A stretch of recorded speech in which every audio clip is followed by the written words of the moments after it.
Hello, my name is Linda Frazee, and for the last 40 years, I've been helping individuals get out of their way so they can live a more satisfying, productive, and meaningful life. And so today, as we enter 2022, I'd like to talk to you about what it takes to start out strong in this new year. I don't know about you, but last year was a difficult year for me, as it was for many.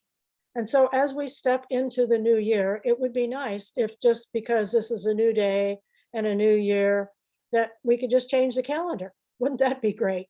But it's not that easy. So I've got 6 steps that I suggest to you that you can begin to do that will make a big difference for you as you step into the new year. And the first thing is to leave the baggage behind. Now, that's a common phrase that we use, but it's very meaningful. If you go into this year with the negative feelings you had from last year, with anger, with a lot of fear and angst and trepidation, you're going to carry that right into this year and you'll have more of the same.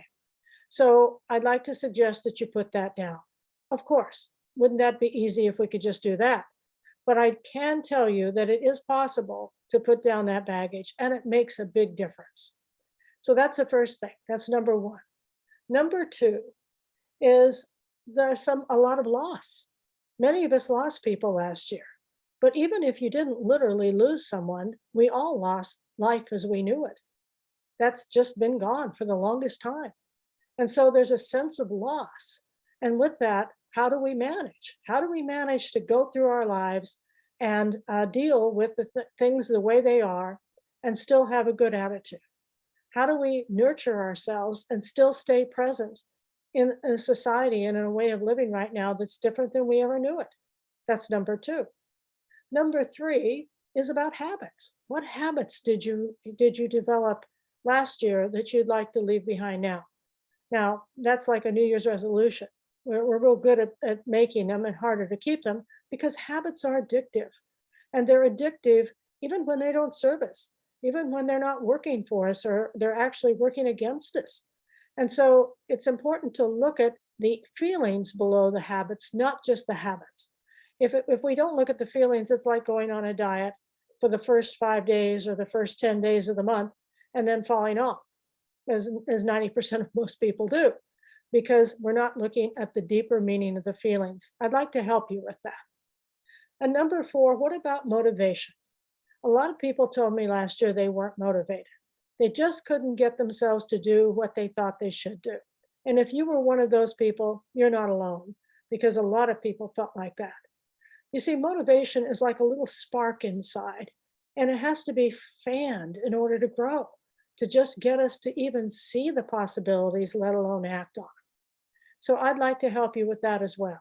I believe that motivation lives inside of all of us if we can just get out of our own way.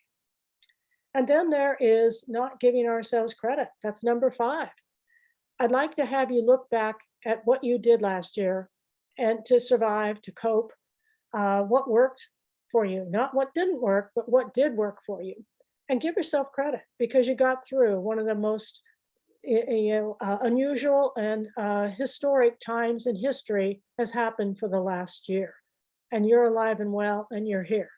So give yourself credit for how you coped, however it was, because it got you through.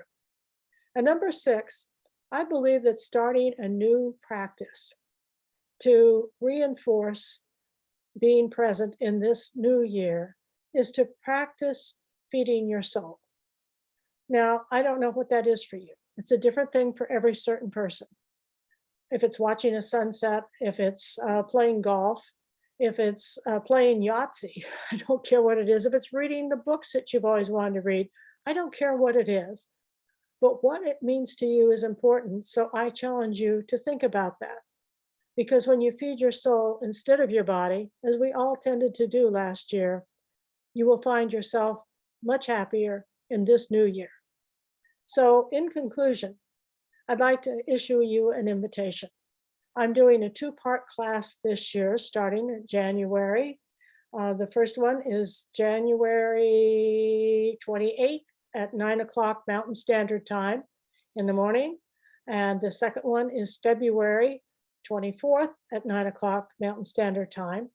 And all of that is recorded. So if you sign up for the class, you can watch it at your leisure any other time. And you get the 2 classes for just $49. So I'd like to invite you to join me and discover all of these things and many more about how to start out strong this year.